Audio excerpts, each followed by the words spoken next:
Oke, bismillahirrahmanirrahim. Assalamualaikum warahmatullahi wabarakatuh. Kami dari kelompok 3 ingin mempresentasikan tentang indeks OPZ ini.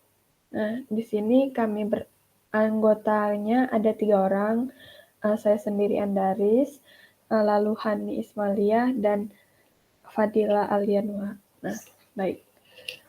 Nah, di sini ada organisasi, terus statis sama dinamis. Nah, pengelola zakat adalah kegiatan perencanaan, pelaksanaan, dan pengordinasian dalam mengumpulkan pendistribusian dan pendayagunaan zakat.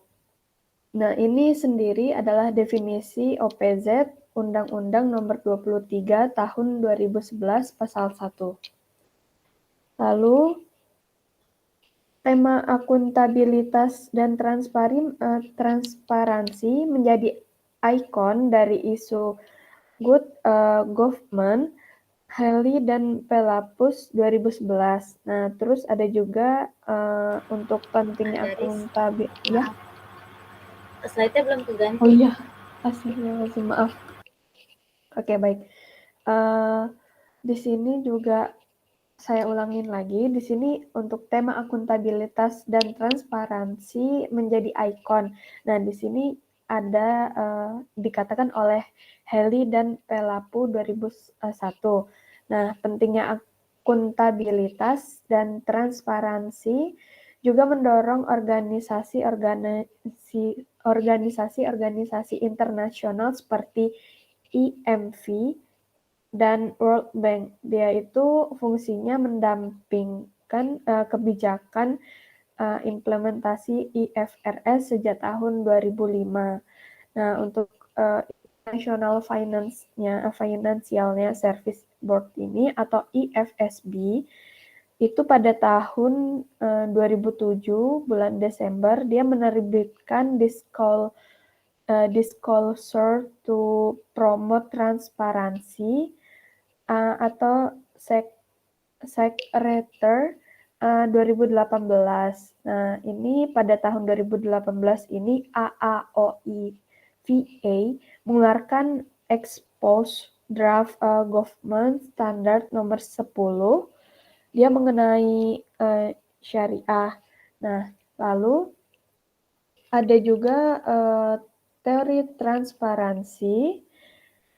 Dia itu salah satu tema menarik dalam diskursus ilmu pemerintah dan kebijakan publik adalah dia ini untuk mengenai pemerintah yang baik dan bersih atau good and clean government.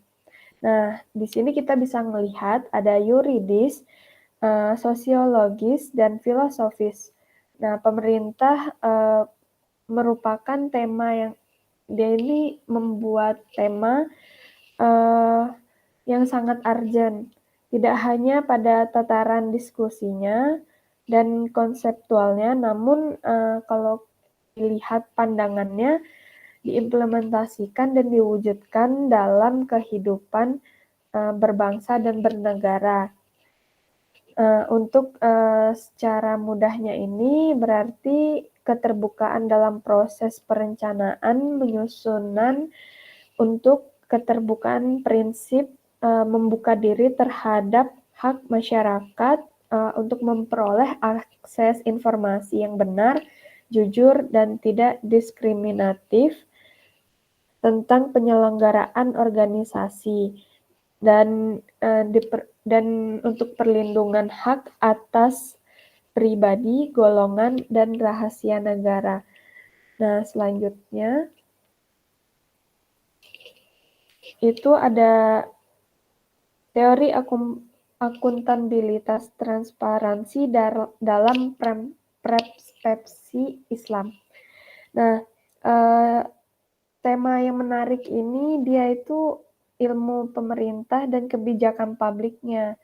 Nah, pemerintahnya ini sendiri dia untuk bersih. bersih dalam, ya seperti itu.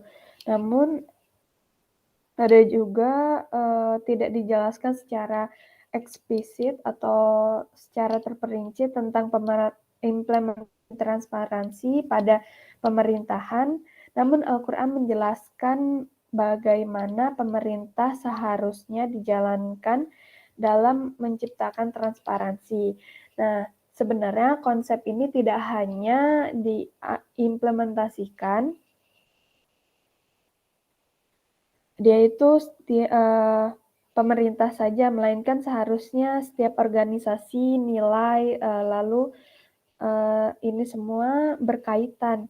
Untuk konsepnya itu diantaranya adalah konsep transparansi, akuntabilitas, Justin Aquanti. Nah, selanjutnya akan disampaikan oleh teman saya. Ya, selanjutnya ada surat Al-Baqarah ayat 282 yang merupakan ayat terpanjang di dalam Al-Quran yang menjelaskan mengenai keterbukaan dan akuntabilitas. Yang artinya, kecelakaan besarlah bagi orang-orang yang curang, yaitu orang-orang yang apabila menerima takaran dari orang lain, mereka meminta dipenuhi. Dan apabila mereka menakar atau menimbang untuk orang lain, mereka mengurangi. Tidaklah orang-orang itu menyangka bahwa sesungguhnya mereka akan dibangkitkan pada suatu hari yang besar. Next. Nah, selanjutnya nilai utama transparansi adalah kejujuran atas setiap aktivitas yang dilaksanakan di dalam organisasi. Sesuai dengan surat Al-Isra ayat 35 yang artinya, sempurnakanlah takaran apabila kamu menakar dan timbanglah dengan neraca yang benar. Itulah yang lebih utama bagimu dan lebih baik akibatnya. Next. Selanjutnya, ada gambaran Islam mengenai transparansi terlihat dari pola dan karakteristik kepribadian Rasulullah SAW. Yang pertama ada sidik. Nilai dasarnya adalah integritas. Nilai-nilai dalam bisnis terlihat dari kejujuran, ikhlas, terjamin, keseimbangan emosional. Lalu ada tablik. Nilai dasarnya adalah komunikatif. Dalam dunia bisnis terlihat dari sikap supel, penjual yang gigih, deskripsi tugas, ditegasi wewenang, kerja tim, koordinasi, ada kendali dan supervisi. Amanah, nilai dasarnya terpercaya. Dalam bisnis terungkap dari adanya kepercayaan, tanggung jawab, transparan, dan tepat waktu. Yang terakhir ada fatonah, itu nilai dasarnya adalah memiliki ilmu pengetahuan yang luas. Nilai-nilai dalam bisnisnya ialah memiliki visi pemimpin yang cerdas. Next.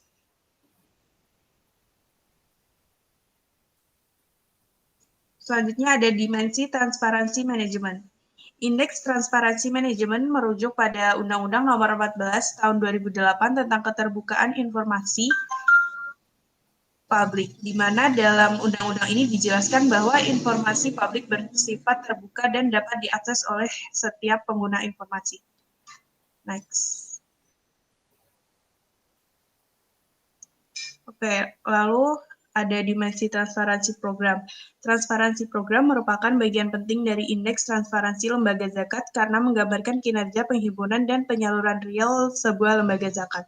Aplikasi Cimba telah mengakomodir pelaporan operasi ini sehingga penggunaan aplikasi ini akan banyak membantu dalam mengukur indeks transparansi lembaga zakat.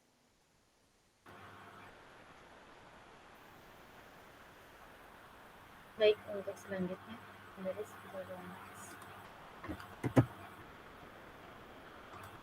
Oke, selanjutnya itu ada model dan tahapan perhitungan indeks transparansi OPZ. Nah, ini untuk modelnya sendiri yaitu membuat scoring skala dengan rentan 1 sampai 5, rentang 1 sampai 5 di mana 1 menggambarkan kondisi paling buruk dan 5 kondisi yang baik. Nah, scoringnya dibuat secara keseluruhan.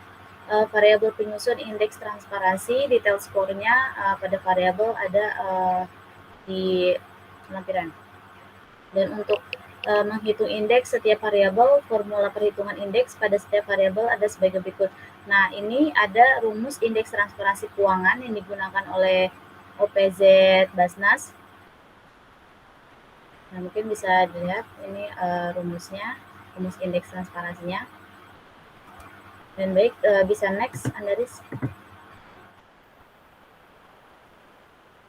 Baik, secara keseluruhan, kesimpulannya, indeks transparansi OPZ adalah sebuah indikator yang dapat mengukur tingkat transparansi secara menyeluruh dengan melihat 3 aspek, yaitu transparansi di pengelolaan, ada transparansi keuangan, transparansi manajemen, dan transparansi program. Nah, di sini juga ada transparansi keuangan itu dibagi menjadi publikasi laporan keuangan dan laporan keuangannya. Dan untuk transparansi manajemen itu ada tata kelola, struktur organisasi, portal informasi dan dokumentasi, saluran pengaduan. Dan juga yang terakhir ada transparansi program, yaitu aktivitas real time, database Muzaki dan Mustahik, dan data program penghimpunan dana dan penyaluran dana. Dan untuk otoritas zakat dapat menggunakan hasil pengukuran indeks transparansi OPZ untuk mengevaluasi sejauh mana prinsip-prinsip transparansi telah diimplementasikan di OPZ. Untuk kemudian otoritas zakat dapat mengeluarkan kebijakan yang tepat dalam rangka mendukung pengelolaan zakat yang telah transparan dan akuntabel. Kemudian bagi OPZ juga ini hasil pengukurannya menggunakan indeks transparansi OPZ yang dapat menjadi acuan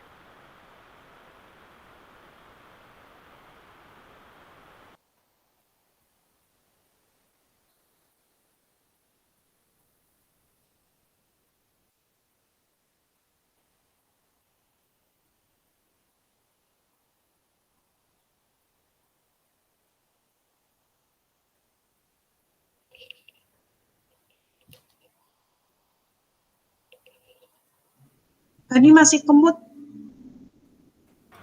Iya, maaf, ya ampun. Maaf tadi ada kendala jaringan, mungkin lanjut ya.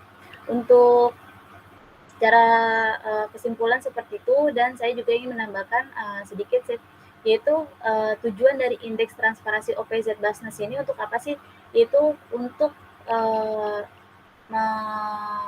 mencari atau menggait investor, maaf bukan investor tapi donatur, agar mereka membayarkan membayarkan zakat kepada Basnas tersebut. Jadi dari indeks transparansi OPZ ini tujuannya agar donatur percaya terhadap pengelolaan di OPZ atau pengelolaan di Basnas itu sendiri.